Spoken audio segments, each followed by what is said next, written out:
Voltamos a discutir corrupção e eu falava sobre a falta de punição nos conselhos de ética, os conselhos de ética que têm membros escolhidos pelos partidos, parece que aí já muito interesse de espírito de corpo, né, deputado? Na verdade, eu integro desde o início do meu mandato, o meu primeiro mandato, portanto, estou há 11 anos no Conselho de Ética. E é essa sensação, uma sensação de impunidade generalizada e também no Parlamento. E agora nós temos uma novidade, senadora, muito ruim. Criou-se no Conselho de Ética, com a mudança do Estatuto do Conselho de Ética, um juízo de admissibilidade, ou seja, antes da representação do partido já surtir o seu efeito de inaugurar um processo, é nomeado um relator para fazer uma análise preliminar. Os dois últimos casos, nos últimos 8 meses que passaram pelo Conselho de Ética, o juízo preliminar foi da inadmissibilidade. Portanto, nós estamos vendo, eu integro a frente parlamentar de combate à corrupção.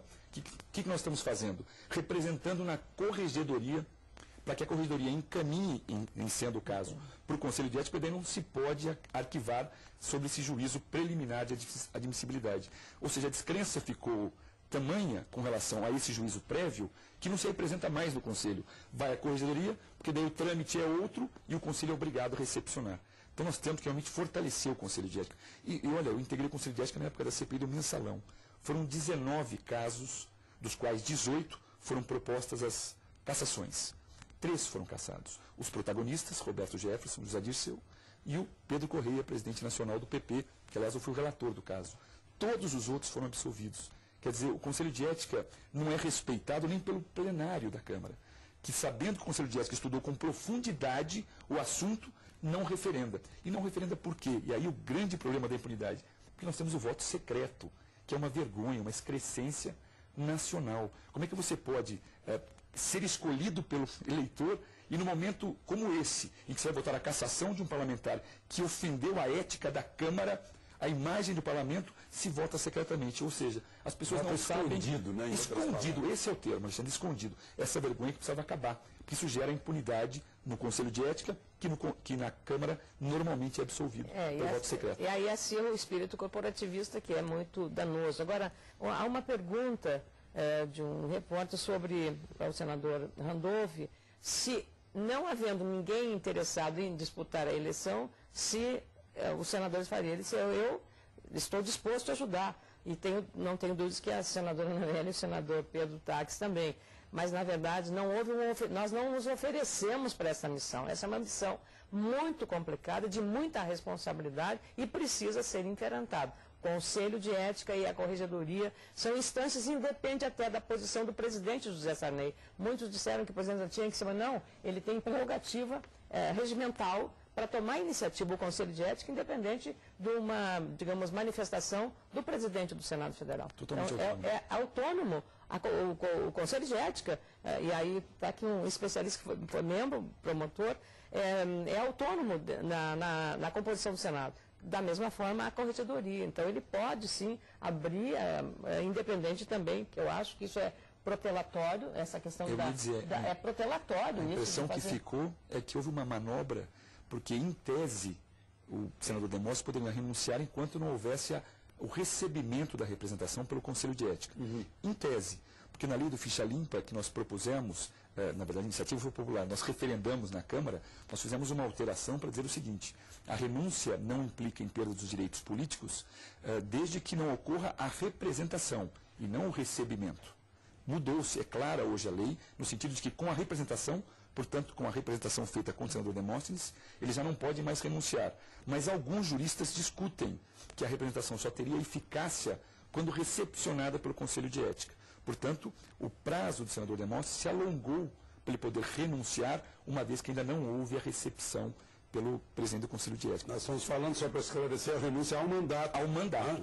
Porque o partido ele já se desfiliou, a renúncia ao mandato. Deu a impressão de uma manobra que ficou ruim. Outra notícia desses últimos dias é a doação daquela empresa que forneceu 28 lanchas patrulha para o Ministério da Pesca, que não tem poder de patrulha, dando uma doação de 180 mil lá em Santa Catarina. Quer dizer, essas doações de campanha essa também questão do financiamento de campanha é uma coisa que precisa ser modificado inteiramente isso, Alexandre. É uma coisa realmente, eu diria, uma relação promíscua que se estabelece nesse processo. Eu tive muito cuidado com esse processo, foi uma campanha barata, eu exigi controle, Claro, o fato de ter transparência já é uma boa fiscalização do eleitor, da própria justiça eleitoral.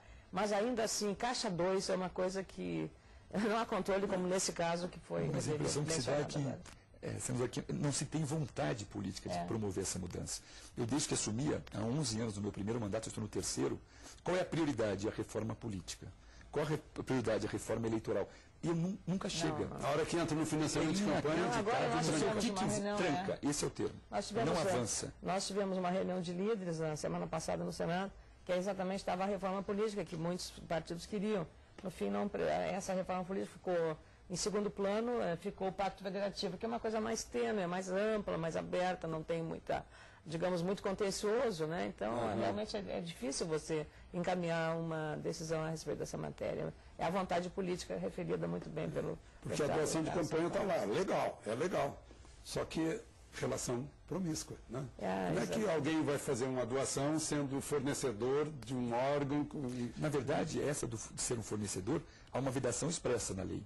Há uma vedação expressa. Não se pode efetivar. A lei proíbe que quem presta serviço público possa doar. Então aí até, Alexandre, por vezes a pessoa pede a doação e às vezes o doador não informa que presta um serviço público para uma determinada prefeitura. Suponhamos, imaginando a pessoa de boa fé, evidentemente. Então isso pode ocorrer. Mas existe uma outra relação, independentemente dele prestar ou não serviço público, que é no dia a dia da atividade daquela empresa. E dificuldades ela enfrenta, por vezes ela procura o seu parlamentar.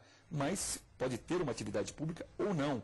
O que não pode estabelecer-se uma relação onde ele seja um preposto da empresa. Agora, nós passamos o programa todo, seus interesses. Nós passamos o programa todo como a mãe, o pai mostrando o chinelo e o cinto. Será que a formação das pessoas não resiste a uma cantada de um Carlinhos Cachoeira da vida? Olha, Alexandre, ontem um colega nosso me ligou, porque é primeiro mandato e tal.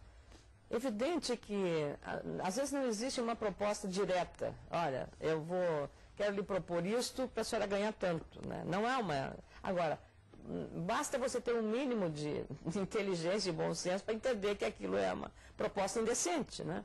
E a forma como você reage sobre isso, como no meu caso, por exemplo, até foi antes da campanha, eu recebi um telefonema de um técnico de consultoria, senador, eu preciso conversar com a senhora sobre um projeto de uma prefeitura lá do Rio Grande do Sul, que é um projeto de 250 milhões e tal, eu queria conversar com a senhora. Não, você quer falar com o prefeito? Vai lá, eu ligo para ele receber e tal. Não, eu não posso falar por telefone. Aí eu respondi para ele, o que você não pode falar por telefone, não deve falar pessoalmente. Porque o que isto era? Não pode falar por telefone um projeto de 250 milhões. Não precisa ser... Né? Nada, nem vislumbrar, nem ter premonição, nem ser mágico, né? Para saber o que vinha atrás. Não pode falar por telefone, não deve falar comigo pessoalmente. Mas absolutamente certo. Isso não tem na linha do que você disse, é uma coisa que eu tenho dito e tem as pessoas, acho que de bem pensam assim, né? Independe da roupagem da pessoa, seja promotor, juiz, ministro, parlamentar, essa vocação, me perdoe a expressão, vocação criminosa, tem a ver com a formação. Exatamente. E tem a ver com o berço, não é o berço econômico, é o berço educacional. Os berços, é o berço educacional. Né? Então é essa formação que eu acho que faz com que a pessoa se posicione de uma forma diferenciada na profissão que estiver, e não a roupagem que ela veste enquanto este ou aquele tipo de profissional. Isso, Alexandre, a ocasião faz o ladrão, né? Então você tem a oportunidade de fazer a diferença, de ter a ocasião de você se corromper e você dizer não à corrupção. É uma decisão, é uma atitude. Muito obrigado, senadora. Muito obrigado, deputado. O nosso tempo, infelizmente, se esgotou, mas a gente pode falar um pouco dessa grande mazela que abala o país. Sem dúvida. Voltamos na próxima semana com outro tema de interesse nacional. De Brasília, Alexandre Garcia.